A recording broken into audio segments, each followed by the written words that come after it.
এই যে পেঁয়াজ চিকেন রান্নার জন্য পেঁয়াজগুলো কেটে নিচ্ছি এক এক করে।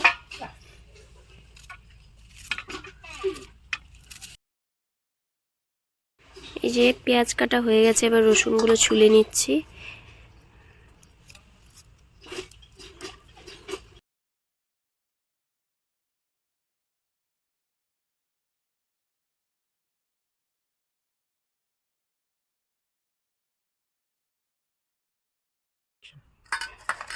যে এখন রসুনগুলো বেটে নেব, তারপর পেঁয়াজ বেটে নেব, আদা বেটে নেব। এখন রসুনগুলো বেটে নিচ্ছি।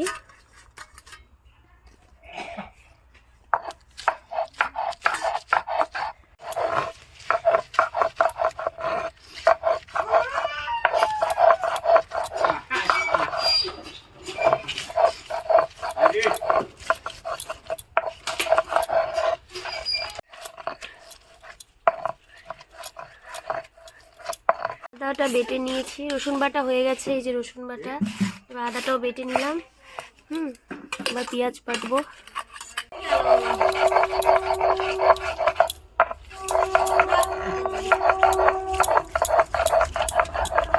এই যে এখানে আলু কেটে নিয়েছি ডুমো ডুমো করে, শুকনো লঙ্কা ফোড়নে দেবো, তেজপাতা আছে, আর কাঁচা লঙ্কা চিড়ে নিয়েছি, এটাও দেবো।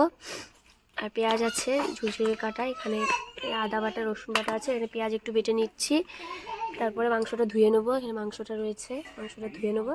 তারপরে এখানে রান্না শুরু করে নেবো।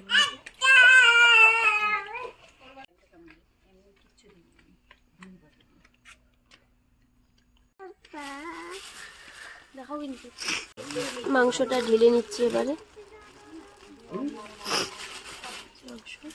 এবার ধুয়ে নিয়ে আসবো পরিষ্কার করে, পরিষ্কার করে ধুয়ে নেবো। জলটা ধুয়ে নিয়ে তারপর রান্নাটা চাপিয়ে নেবো।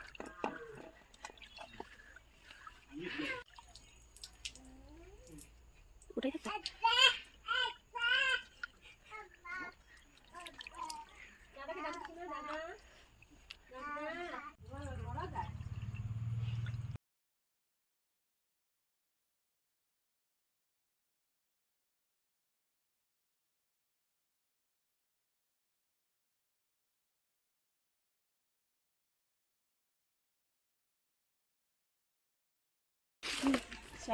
এখন দিচ্ছে না,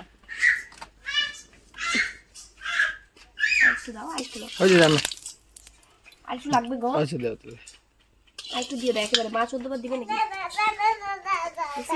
কতটুকু দেয়। আলুগুলো দিয়ে দেবো, আলুগুলো ভেজে নেব, তারপরে চিকেনের মশলাগুলো এগুলোকে দিয়ে দেবো। মানে আলু 4 টুকরা করে খাবে। মা ভয় লাগে কিন্তু।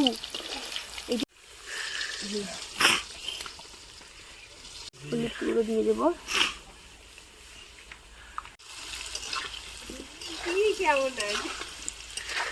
ও মজা পাচ্ছে। নামিয়ে নেবো, ভাজা হয়ে গেছে, লাল লাল করে ভেজে নিয়েছি।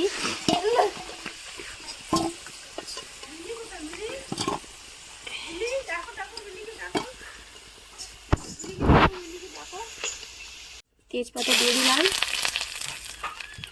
শুকনো লঙ্কা দিয়ে দিব,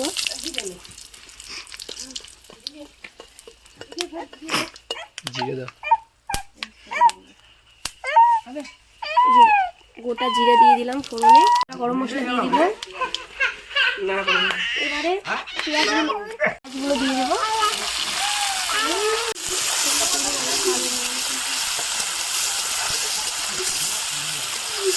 ওগুলো দিয়ে দিলাম, ভেজে নেবো লাল লাল হওয়ার পর্যন্ত।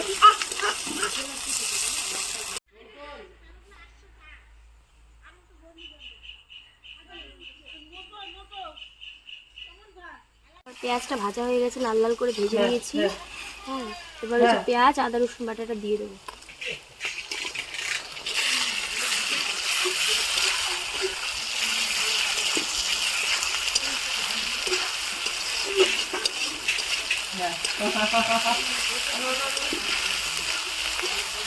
গুঁড়ো মশলাগুলো আমি একটু জল দিয়ে গুলিয়ে তারপর দেবো। ধনে গুঁড়া আছে, জিরে গুঁড়া আছে, লঙ্কার গুঁড়ো, এই যে হলুদ গুঁড়ো দিয়ে দিচ্ছি।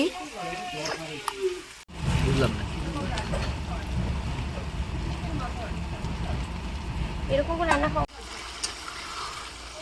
চিকেনটা কষানো হয়ে গেছে, এবার জল ঢেলে দেবো। কষানোটা নামিয়ে রাখলাম। আলুগুলো দিয়ে দিলাম, ভাজা আলুগুলো।